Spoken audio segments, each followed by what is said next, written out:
110 000 décisions, il y en a quand même 79% qui concernent spécifiquement la question des loyers impayés. C'est pour dire que l'essentiel des sujets entre un locataire et le propriétaire, c'est le paiement du loyer. C'est le Saint Graal. Vous avez l'alpha et l'oméga de ce que vous devez faire lorsque vous êtes face à un loyer qui est impayé. Bonsoir à toutes et à tous et bienvenue pour cette 171e émission de Justice citoyenne. Regard croisé entre citoyens et avocats avec Maître David Guyon, avocat au barreau de Montpellier, également avocat au barreau de Paris. Nous sommes en direct en ce lundi 30 mars 2026. Il est 20h57, excusez-nous, on a un petit peu de retard. Je vous invite d'ailleurs à retourner voir pour ceux qui ne l'auraient pas vu, qui étaient en direct, donc l'émission que vient de faire David, notamment au sujet de l'instruction en famille et les problématiques aussi avec notamment la responsabilité en cas, notamment lors des cours d'éducation à la sexualité, il a évoqué le sujet, lorsqu'il y a éventuellement un traumatisme sur les enfants, bref. Plusieurs sujets ont été abordés. Je vous invite à retourner sur la chaîne de David si vous souhaitez, si vous vous sentez concerné, si vous êtes parent, si vous ne l'avez pas vu, pensez aux likes, aux abonnements. Et ce soir, on va parler d'un sujet, je vais accélérer un petit peu, puisque comme on a dépassé et qu'il faut qu'à 21h30 on libère Gauthier, on va essayer de faire rapide. Nous allons parler des contrats locatifs et notamment des litiges locatifs ce soir. D'ailleurs, petite parenthèse, j'ai précisé la semaine dernière que je ne devais pas être là ce soir. J'ai eu un changement de garde qui m'a permis d'être là ce soir avec vous. Donc, les litiges locatifs. On va en parler, c'est-à-dire vous avez éventuellement un défaut dans votre contrat de bail avec votre bien que vous voulez louer, un problème de loyer avec un locataire, notamment si vous êtes également squatté. Bref, l'idée, ça va être d'englober, on va dire, de parler rapidement un petit peu de différents sujets, si j'ai bien compris David, notamment qui concernent donc une multitude de cas concernant les litiges locatifs pour essayer de répondre à la fin de l'émission à une question, je dirais, cruciale. Est-ce que aujourd'hui, il est encore très facilement légal de pouvoir louer, je dirais, sans difficulté, un bien locatif? On va essayer d'y répondre. Bonsoir David, comment vas-tu? Bonsoir Pierrick, bonsoir à tous. Écoute, ravi en tout cas de te compter parmi nous ce soir, puisque évidemment c'était une émission que j'aurais dû animer seul et c'est toujours un plaisir de la co-animer à tes côtés. Donc merci beaucoup de t'être libéré et d'être venu pour ce soir dans cette émission donc consacrée aux litiges locatifs. Eh ben, en tout cas, merci à toi. En effet, voilà, j'ai eu mon chef qui m'a demandé si je pouvais travailler hier en garde de jour, donc le dimanche en journée, à la place de cette nuit. Donc voilà, ça me permettait de me libérer. Donc j'ai dit oui également. Voilà. Alors bah, c'est parti, mon cher David. Dans un premier temps, alors si je reprends un petit peu mes petites notes. Est-ce que aujourd'hui louer un bien peut devenir potentiellement illégal sans même qu'on le sache? Alors, juste avant de commencer, effectivement, mon cher Pierrick, j'avais envie de remercier nos 51 souscripteurs de la chaîne YouTube. Merci à nos 51 souscripteurs. 51 comme le pastis. Bon, évidemment, à boire avec modération. Hein, ce n'est pas un message publicitaire. Mais en tout cas, merci à tous parce que ça fait extrêmement plaisir. Ça démontre que cette chaîne, elle plaît et que le contenu que l'on met à disposition, eh bien, est apprécié par des personnes qui s'abonnent et qui souscrivent. Donc vraiment, merci vraiment à tous. Vous avez vu, grâce à vous, ça nous permet d'avoir aujourd'hui eh bien, de magnifiques studios, un matériel de meilleure qualité. Il y a encore plein d'autres choses qui vont arriver. Et évidemment, vous aurez accès, grâce à vos souscriptions, à des contenus exclusifs. Oui, on est en train de vous préparer des contenus exclusifs. Souscrire, c'est aussi bénéficier en avant-première des vidéos qu'on met à disposition chaque semaine sur notre chaîne et qui sont montées par notre brillant Gauthier, que vous ne voyez pas, mais qui est de l'autre côté, ici présent avec moi, jusqu'à 21h30. Allez, sur cette petite prolégomène, on revient sur le sujet de ce soir, les litiges locatifs. Alors, mon cher Pierrick, au départ, je voulais parler des litiges locatifs et puis en fait, j'ai remarqué qu'assez rapidement, le problème des litiges locatifs, c'est que quand on commence un peu à chercher ce qu'on entend par litige locatif, on tombe sur pas mal de choses comme par exemple les loyers impayés, les expulsions de locataires, les réparations locatives, les litiges sur les dépôts de garantie, les litiges sur les états des lieux et les préavis de départ locataire propriétaire. Bref, autant te dire, c'est énorme comme sujet. En fait, ce serait un cours de droit que je suis obligé de donner ce soir si on devait parler de tout ça. Donc, ce que j'ai envie de vous dire, c'est que ce soir, on va parler des loyers impayés. On va parler des loyers impayés parce que rien que de parler de ça ce soir, vous allez voir, ça va nous occuper durant les 20 prochaines minutes.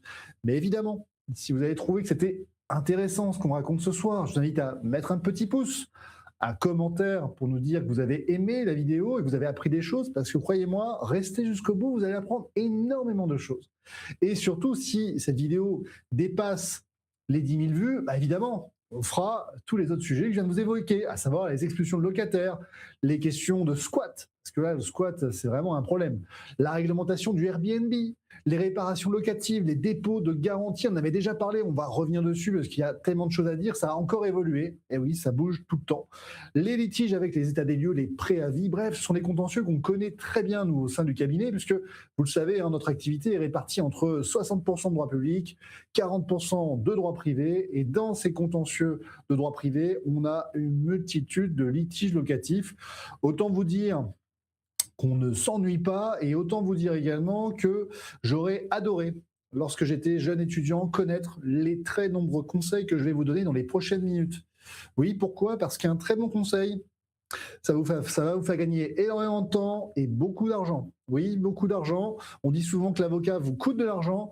Non, non, c'est faux. Il vous en rapporte. D'accord? D'ailleurs, ceux qui font appel à un avocat, très souvent, reviennent faire appel à un avocat. Donc, si jamais vous aviez des questions, un litige locatif, évidemment, vous pouvez appeler mon secrétariat. Vous aurez le plaisir d'avoir Dounia, Christelle, Nicolas ou encore Céline, qui sont tous extrêmement adorables et compétents et qu'on salue. D'ailleurs, si vous ne savez pas qui sont les personnes qui composent notre cabinet, Gauthier va vous donner un aperçu des personnes qui aujourd'hui travaillent au sein de notre cabinet. Tout ça, c'est grâce à vous. Donc, encore une fois, merci. Allez, sans plus attendre, on va revenir sur les litiges locatifs, notamment les loyers impayés. Alors, avant de commencer, quelques chiffres et quelques anecdotes. Le chiffre officiel du ministère de la Justice a fait quelques études sur notamment les litiges locatifs. Alors c'est très intéressant parce que, rappelez-vous, quand on parle des délais anormalement longs de la justice, on retrouve finalement assez peu d'informations. Et quand vous demandez par exemple le nombre de litiges en matière de litiges automobiles, vous n'avez aucune donnée officielle. Donc c'est très intéressant ici que le ministère de la Justice nous fournisse quelques informations qui vont nous permettre de comprendre l'ampleur du phénomène des loyers impayés. Si vous pensiez que acheter un immeuble et le louer était finalement de tout repos, vous vous détrompez. Et évidemment, je vais vous donner ici quelques chiffres qui donnent des sueurs. Alors tout d'abord, ce document, vous pourrez le retrouver sur notre article qui accompagne l'émission de ce jour et qui sera en libre accès, hein, vous pourrez le télécharger. En 2019, sur 110 000 décisions. Donc, ils ont fait un échantillonnage.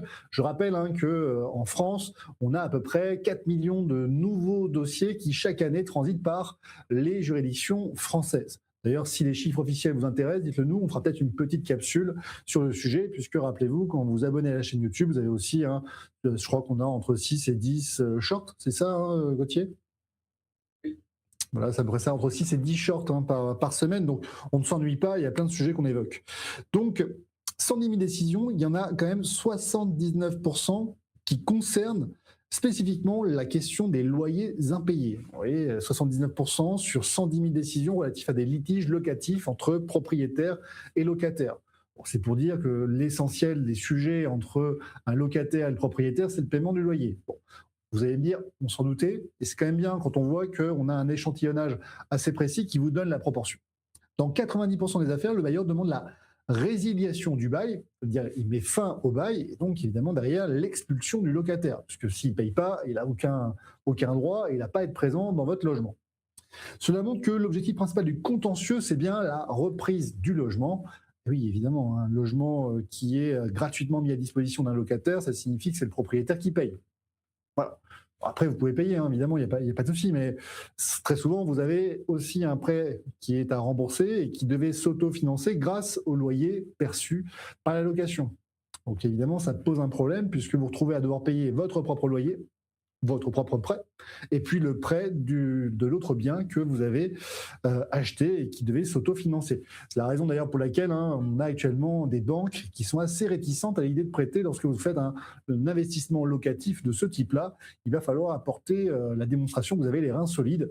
Donc c'est pas évident et on comprend puisqu'on a ici, on le voit, beaucoup de litiges.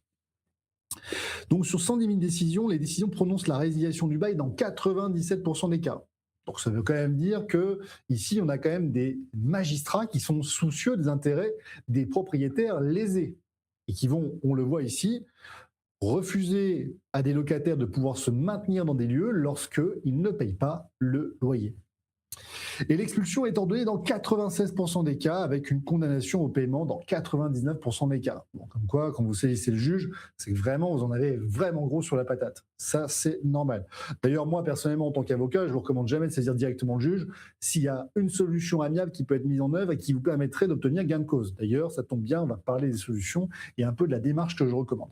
Donc vraiment, s'il y avait une chose à retenir, c'est que cet article juridique que vous avez à disposition et qui est en lien, en commentaire dans la description de la vidéo, c'est le Saint Graal. Vous avez l'alpha et l'oméga de ce que vous devez faire lorsque vous êtes face à un loyer qui est impayé. D'accord? Donc là, ça veut dire quoi? Ça veut dire oui, je sais, j'ai conscience que mon cabinet n'accepte pas l'aide juridictionnelle, et s'il vous plaît, reconnaissez au moins qu'on essaie d'œuvrer dans l'intérêt de la communauté pour faire en sorte que même quand vous n'avez pas les moyens de vous offrir les services d'un avocat, vous ayez au moins accès à l'ensemble des outils juridiques nécessaires pour gérer ce type de litige. Alors, il y a aussi une chose qui est très intéressante, c'est que ici, le recours à un avocat n'est pas obligatoire. Alors, pas obligatoire, c'est pas parce que la loi vous dit pas que c'est pas obligatoire que c'est indispensable, d'accord? Évidemment, l'avocat est indispensable dans les faits. Vous n'allez pas y arriver tout seul, ou en tout cas, si vous y arrivez, bon courage, parce que vous allez voir, il y a plein de choses trappes procédurales. Alors évidemment, cet article, il va vous en donner un certain nombre. Il y a des erreurs que vous ne ferez pas grâce à cet article et grâce à notre émission de ce jour. Donc, si vous aimez, pensez à commenter et à vous abonner. Mais en tout cas, une chose est sûre, cet article vous donne uniquement la face émergée de l'iceberg. Il y aura plein d'autres choses trappes procédurales, c'est-à-dire des erreurs de procédure qui pourraient vous empêcher d'obtenir gain de cause, qui évidemment ne sont pas évoquées dans cet article parce que je ne pouvais pas vous faire un cours de droit des litiges locatifs, notamment des loyers impayés. Mais vous allez voir ici, je vous donne un mode d'emploi, d'accord? Lorsque vous êtes face à un loyer impayé, vous devez mettre en œuvre six choses qui vont être successives, d'accord? Vous allez voir, on va progressivement aller jusqu'à la dernière étape qui est de saisir un juge. Oui, je dis bien la dernière étape parce que vous allez voir, c'est vraiment pas ce que je recommande la plupart du temps. Si vous pouvez faire sans saisir un juge, bien entendu, on fait sans. Première chose, si votre locataire ne vous règle pas, appelez-le. Voilà, oui, ça paraît évident. Merci, maître obvious. Oui, ça paraît évident, mais vous allez voir que d'appeler votre locataire, ça permet aussi de prendre la température. Est-ce que c'est une difficulté qui est passagère? Est-ce que simplement il a changé de compte bancaire et le virement automatique a cessé? Vous voyez, c'est ce genre de choses. Est-ce que finalement il entend quand même se régler spontanément ou simplement il a compris qu'il payait pas le loyer, qu'il allait devoir partir? Vous voyez, c'est pas la peine de faire appel à un avocat si là, ici, en l'appelant pour savoir si tout va bien, vous avez des informations qui vous permettent de résoudre amiablement votre litige. D'accord? Donc, ça paraît bête, mais croyez-moi, première astuce, appelez votre locataire. Deuxième astuce, vous l'avez appelé, pas de nouvelles, il répond pas, ou il vous dit qu'il vous paiera plus tard, et puis finalement la dette s'accumule. Vous avez la possibilité de le mettre en demeure avec un courrier recommandé LRAR. Alors c'est quoi l'intérêt du courrier recommandé? L'intérêt, c'est que ça va vous permettre de matérialiser l'objet de votre litige. De quoi parle-t-on? De quelle est la somme qui est évidemment en jeu?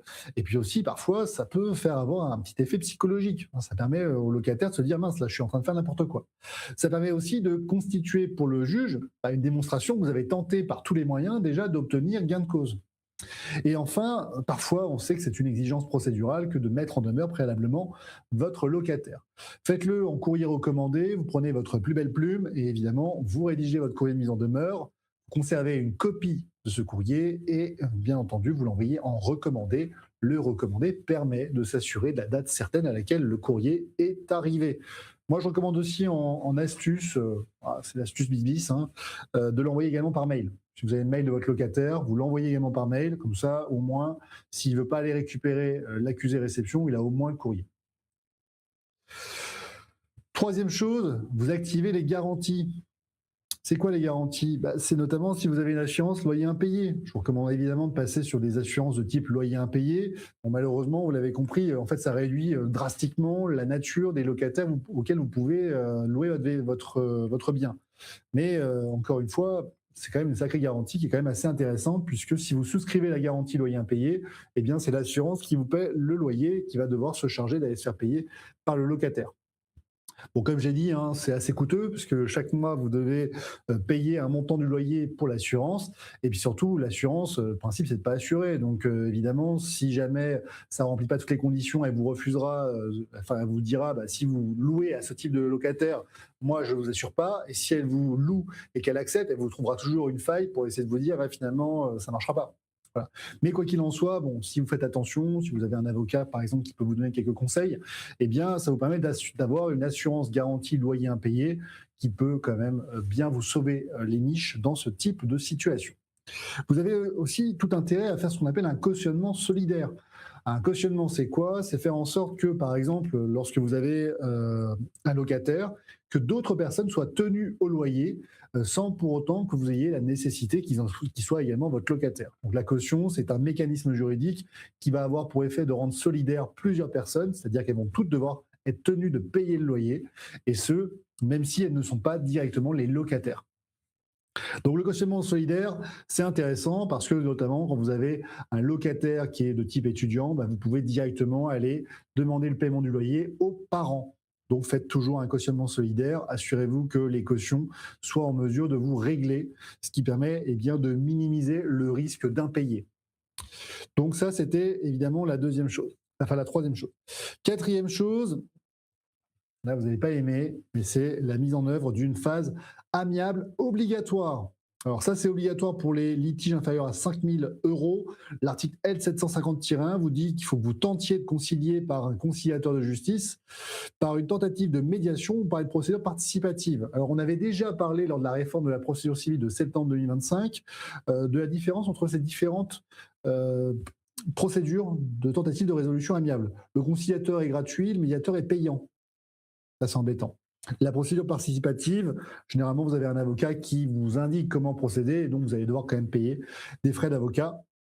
Quoi qu'il en soit, tenter, ça ne veut pas dire que vous devez être forcé de vous mettre d'accord. Okay, hein, si vous demandez l'ensemble des paiements de loyer qui sont dus, vous n'êtes pas obligé de renoncer à une partie de ces paiements. Mais évidemment, l'idée de se mettre autour de la table et d'avoir un conciliateur, un médiateur ou une procédure participative, c'est de faire ce qu'on appelle des concessions réciproques. Vous allez renoncer à une partie de votre loyer, en contrepartie, le locataire va s'engager à devoir régler et à payer un peu plus chaque mois. Voilà, c'est ça qui va se passer.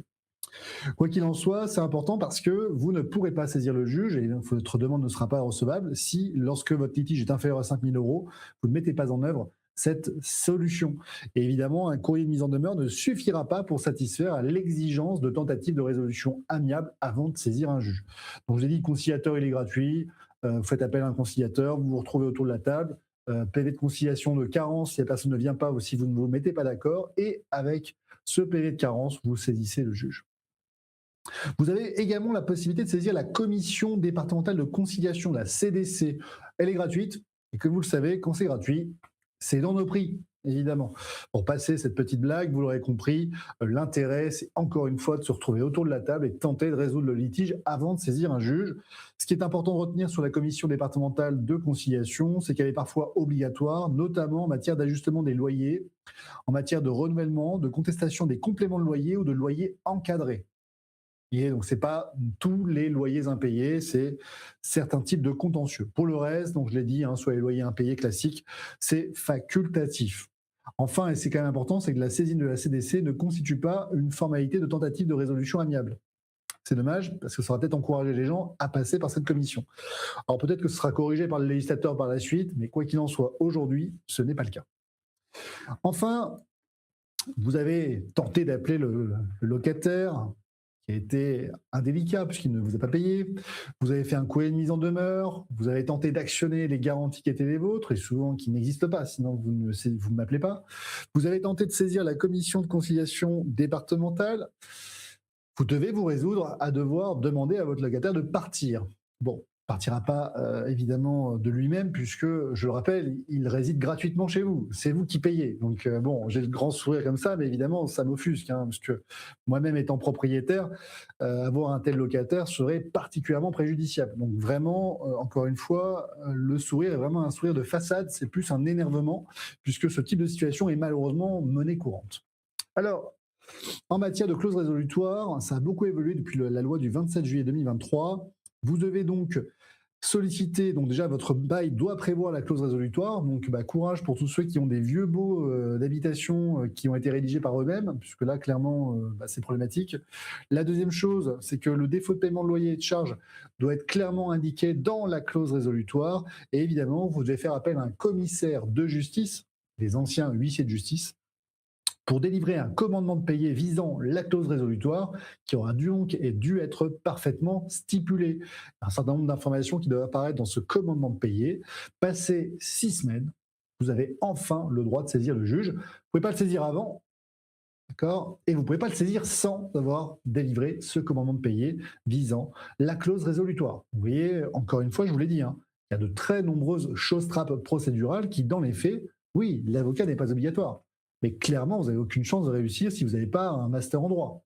Et j'ai même envie de dire, même avec un master en droit, vous n'êtes pas à l'abri de ne pas commettre un impair. Parce que vous allez voir, il y a encore matière. Donc restez bien jusqu'au bout, abonnez-vous, mettez-nous un petit like, dites-nous en commentaire si vous aimez ce type de contenu. Comme je l'ai dit, aujourd'hui, on va parler des loyers impayés. Et évidemment, il y a plein d'autres choses à dire sur les litiges locatifs.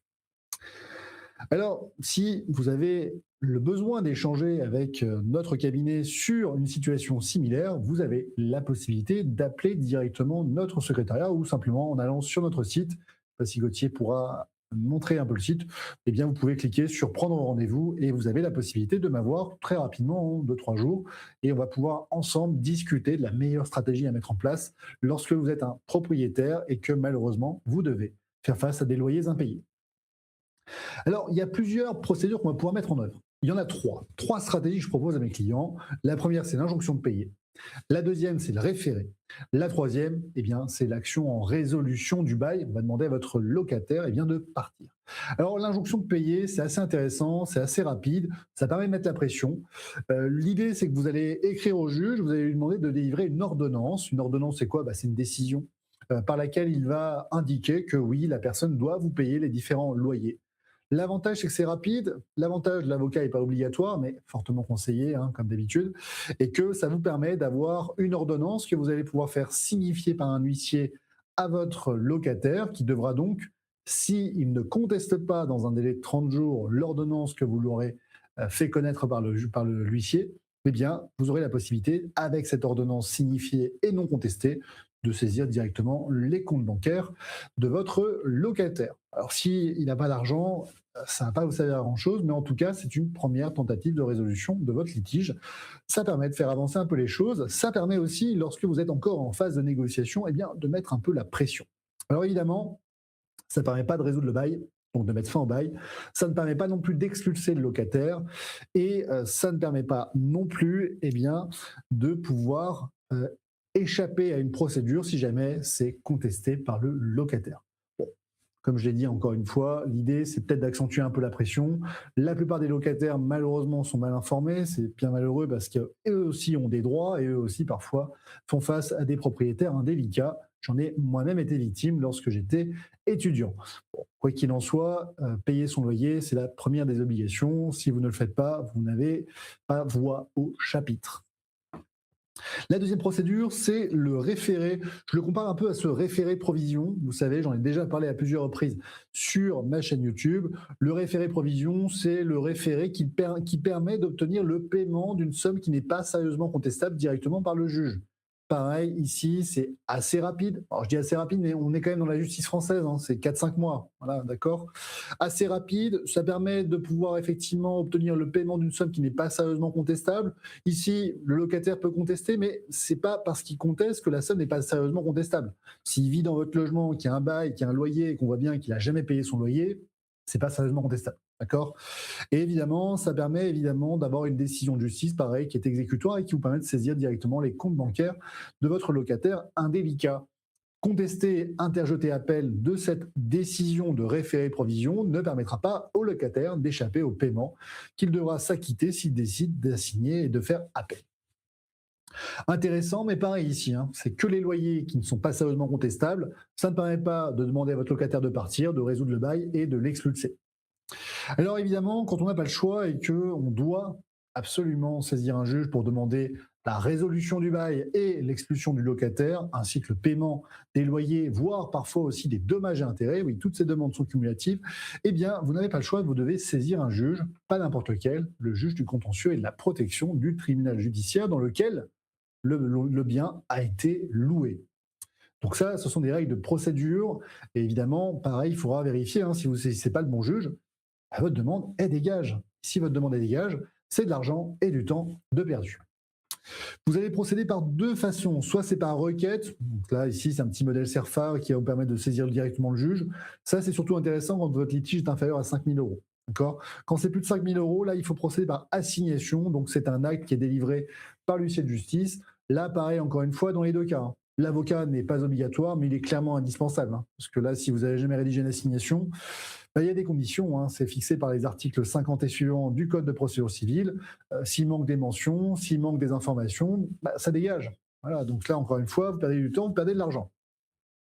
Il y a un proverbe que j'aime beaucoup, je trouve qu'il est très réaliste, c'est que les pingres paient toujours deux fois. Et oui, regardez, vous êtes un propriétaire et votre locataire ne vous paie pas. Au moment où vous décidez de saisir le juge, il vous doit 6 mois de loyer. C'est à peu près 5 ou 6 000 euros, mais ça ne vaut pas forcément le coup de faire appel à un avocat pour un tel montant. Vous décidez de passer tout seul, d'aller saisir le juge, mais malheureusement, les règles procédurales que je vais vous donner dans les 2 prochaines minutes ne sont pas respectées.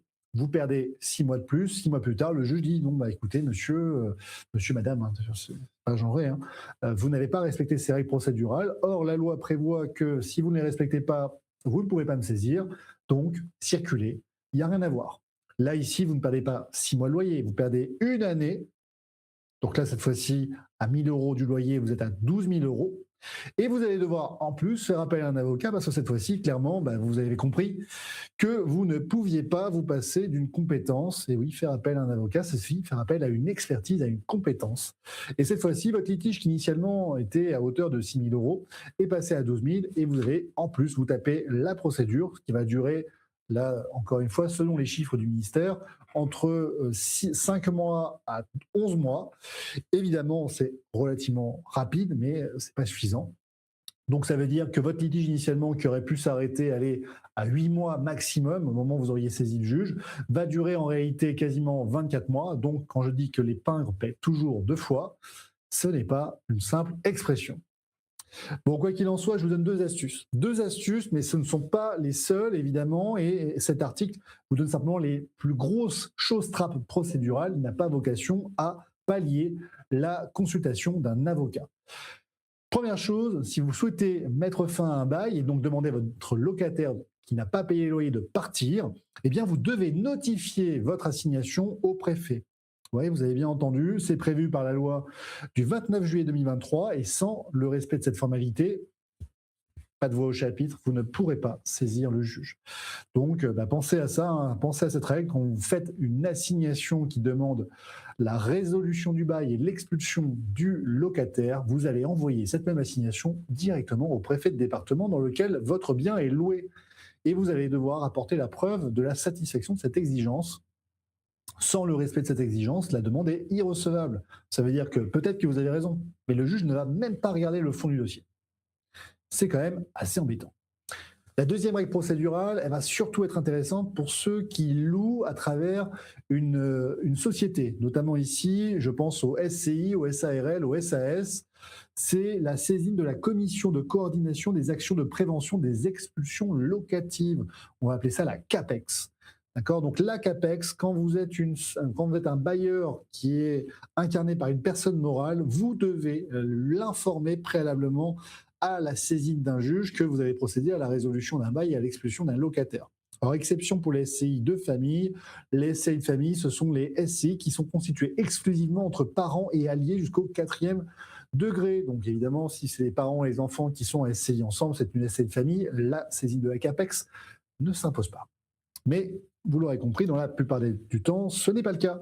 Donc la saisine de la CAPEX, c'est prévu par l'article 24 de la loi du 6 juillet 89, et donc vous devez faire délivrer une assignation aux fins de constat de résiliation du bail qu'après l'expiration d'un délai de 2 mois suivant la saisine de la CAPEX. Donc vous saisissez la CAPEX, Généralement, vous fournissez également le projet d'assignation et vous devez attendre 2 mois, pas un jour de moins. Si vous saisissez le juge avant, c'est irrecevable et c'est surtout irrégularisable. Donc là, pareil, vous ne le faites pas, vous allez perdre entre 8 à 11 mois de procédure pour qu'à la fin, le juge vous dise ah, vous n'aviez pas saisi la CAPEX, je ne peux pas juger votre affaire. Donc là, vous voyez, vous perdez du temps et vous perdez surtout de l'argent parce que pendant ce temps-là, c'est vous qui payez le loyer de votre locataire. Bref, voilà ce que l'on pouvait dire sur les loyers impayés. Je vous ai donné toutes les astuces qui me paraissaient vraiment extrêmement intéressantes. Je suis pas allé jusqu'au bout de mon article juridique. Il y a encore plein d'autres informations, notamment sur les dépôts de garantie, sur les états des lieux. Mais comme je l'ai indiqué, on pourrait y rester toute la soirée et il est déjà 21h30. Donc je propose, mon cher Pierrick, que nous répondions aux questions de nos auditeurs. Eh ben, en tout cas, merci à toi pour ces éléments. On va faire très vite. Moi, j'ai une première question. Je ne sais pas si tu l'as abordé. Est-ce que passer par une agence de location, du coup, ça peut nous permettre de nous prémunir déjà de pas mal de choses? Est-ce qu'il y a moins de Alors, litiges lorsqu'on cède, on va dire, la gestion de la location de notre bien à notamment une agence immobilière? alors, le principe, c'est que ce sont des professionnels. Déjà, évidemment, tout ce qui va être état des lieux d'entrée, de sortie, dépôt de garantie, rédaction du bail, on peut estimer que ces professionnels de l'immobilier vont évidemment vous retirer un certain nombre d'épines dans le pied.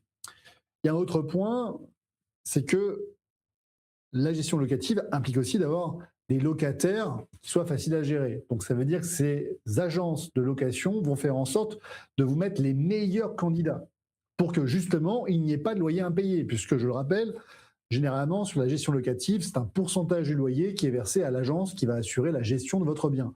Donc elle a tout intérêt aussi à ce que le loyer soit parfaitement payé. C'est d'ailleurs une des raisons qui donne de grandes difficultés d'accès au logement, c'est qu'en réalité, il y a énormément d'agences, énormément d'assurances qui refusent en fait de louer à certaines catégories de locataires.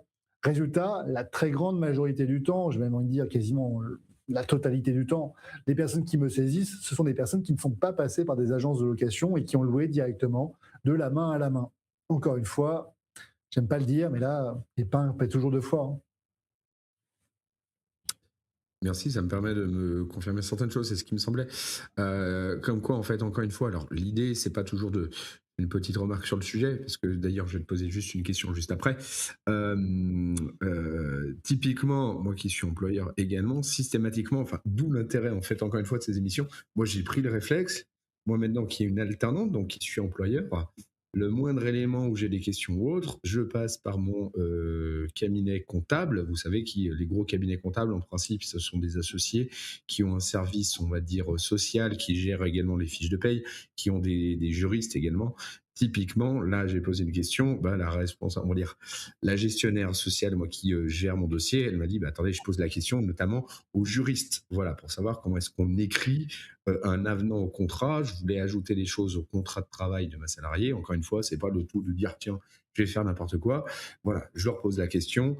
Alors c'est toujours, on va dire, une prestation un petit peu plus payante, mais ça permet de se prémunir, je pense, de pas mal de problèmes, au même titre que la protection juridique. On avait fait une émission avec David sur le sujet. Voilà. Petite question juste avant qu'on passe aux autres. D'ailleurs, David, est-ce que vous gérez toujours, vous, au sein du cabinet, l'accompagnement sur la partie RGPD? On en Oui, avait tout à parlé. fait. On gère toujours cet accompagnement. D'ailleurs, c'est une obligation légale, hein, pour un cabinet d'avocat, pour toute entreprise, d'avoir une politique RGPD, de connaître dans quelles conditions vos données sont collectées, conservées et les conditions pour s'y opposer. D'ailleurs, vous pouvez accéder sur notre site à notre RGPD. Je crois que c'est en bas du site à consulter si la curiosité vous pique. Et puis, n'hésitez pas, si jamais vous voyez des fautes d'orthographe, ça peut arriver. Je suis toujours content qu'on m'en fasse part. En tout cas, merci. Ça me fait penser donc qu'il faudra que je te contacte, enfin que je contacte ton cabinet, que j'ai des choses à mettre à jour moi également de mon côté. Voilà, parce que j'ai envie d'être conforme Avec encore pour plaisir, pas mon cher avoir de Pierrick. problématique. On avait une petite question, je fais très rapide. Question pour la fin avec les augmentations successives, 21h04, des énergies, gaz, électricité. Va-t-on pouvoir continuer à payer nos loyers? Je ne vais plus pouvoir payer les deux. C'est une vraie question, hein. Je ne sais pas si vous avez vu, il y a l'INSEE qui a déjà annoncé qu'en mai, on aurait une inflation qui allait être beaucoup plus importante que les précédents mois. C'est dur, puisque vous le savez, entre 2020 et 2025, le coût de la vie a augmenté de quasiment 13%. C'est énorme, vraiment c'est énorme. 13%. Et ici encore, on a une inflation qui, de toute manière, va avoir lieu en raison de l'augmentation du coût des énergies fossiles. Je rappelle, hein, on en avait parlé, on a mis en demeure, donc Sébastien Lecornu, de devoir réglementer la hausse des tarifs des hydrocarbures. On va saisir très prochainement directement le Conseil d'État. Restez connectés, abonnez-vous à la chaîne, je continue à communiquer sur ce sujet-là parce que clairement, si les hydrocarbures augmentent, ça veut dire que le coût des matières premières augmente. Or, même si vous n'avez pas de voiture, votre vie à côté va augmenter parce que votre boulanger, votre pâtissier, votre artisan, tout ce que vous voulez, tous ceux qui utilisent les énergies fossiles, et on est très nombreux, en fait, pour eux, le coût de leur action va nécessairement augmenter et ils vont le répercuter sur le consommateur. Donc, de toute manière, même si vous n'avez pas une voiture, le coût de la vie a augmenté. Donc, placez votre argent, essayez de le faire fructifier parce que clairement, oui, on s'appauvrit par l'effet de l'inflation. Et j'ai envie de vous dire une chose, l'État en profite. L'État en profite énormément parce que ça renfloue les caisses. Exactement. Merci à toi. Une question ensuite à 21h15. Petite question bête. Quelle est la différence entre un locataire qui ne paye pas son loyer et un squatter, si ce n'est la signature sur le bail, bien entendu? Je crois que la réponse est dans la question.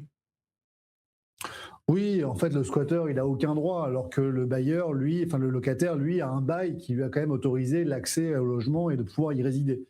Mais on est d'accord, de toute façon, vous ne payez pas votre loyer, et c'est pas, je crois que j'ai vu ça dans la presse, on peut vous assimiler à un squatter. C'est juste que juridiquement, c'est bien deux notions totalement différentes. Merci à toi. Une question à 21h15. Qui paye les frais d'huissier? Tu les évoquais tout à l'heure. Alors les frais de l'huissier, c'est le propriétaire. Alors le propriétaire, il va demander le paiement des loyers et puis l'huissier va ajouter les différents frais pour faire en sorte que, à la fin de la fin, le propriétaire n'ait pas à régler cette somme directement de sa poche. Bon, dans les faits, vous l'avez compris, hein, si vous avez un locataire qui ne paie pas ses loyers, c'est qu'il est indigent, et s'il est dans une extrême pauvreté, il paiera non seulement jamais vos loyers, mais encore moins les frais d'huissier de justice. Donc c'est pour votre pomme, mais comme je l'ai expliqué, l'idée, c'est pas forcément d'obtenir le paiement des loyers, c'est de mettre fin à l'hémorragie. Merci à toi. Une fois le locataire expulsé, comment récupérer la dette de loyer? C'était à 21h19. Eh bien, une fois que vous avez votre décision de justice qui va vous dire la dette locative s'élève à tant, avec cette décision, vous avez la possibilité d'aller voir un huissier, d'aller saisir directement les comptes bancaires de votre locataire. Encore une fois, la question, c'est la dure réalité, c'est est-ce qu'il a de l'argent ou non. Donc faites attention quand vous louez votre bien. Merci à toi. Étant propriétaire, j'ai mis mon appartement en location dans une agence et je paye une clause de loyer impayé. Suis-je protégé? Alors, j'ai envie de dire, si vous avez une clause loyer impayé, j'ai envie de penser que vous l'êtes. Maintenant, il faut évidemment analyser exactement votre mandat de gestion que vous avez souscrit. Est-ce qu'il s'agit d'une assurance? Parce que les assurances, c'est une activité réglementée. Donc là, il y a plusieurs questions qui me viennent. Mais en tout cas, vérifiez si, évidemment, vous avez une clause de garantie loyer impayé pour savoir si, évidemment, vous êtes protégé. En tout cas, et la dernière question, du coup, finalement, qui va très bien avec la précédente, prendre une assurance loyer impayé peut être judicieux? Non, point d'interrogation. Ah bah, carrément, carrément. Voilà. Personnellement, moi, j'en souscris une. D'accord. En tout cas, merci à toi, merci à toutes et tous. On a fini les questions. On a déjà dépassé 21h30. Quel est le sujet de la semaine prochaine, David? Bien, la semaine prochaine, on va parler des délais de la justice, notamment de la justice pénale, parce que très, très nombreuses sont les personnes qui ont engagé, qui ont été victimes dans une procédure pénale et qui viennent nous voir pour être indemnisées du temps d'attente. Et quand je parle d'indemnisation du temps d'attente, je parle parfois de 8 à 15 ans de procédure. Et c'est pas si exceptionnel que ça. Donc là, on a vraiment un vrai problème qu'on va évoquer sur notre chaîne YouTube. Donc je vous invite à vous abonner, à partager et à commenter, puisque évidemment, il va falloir pousser ce contenu qui est de notoriété publique. Rappelez-vous, connaître vos droits, c'est se réapproprier le contrôle de votre vie.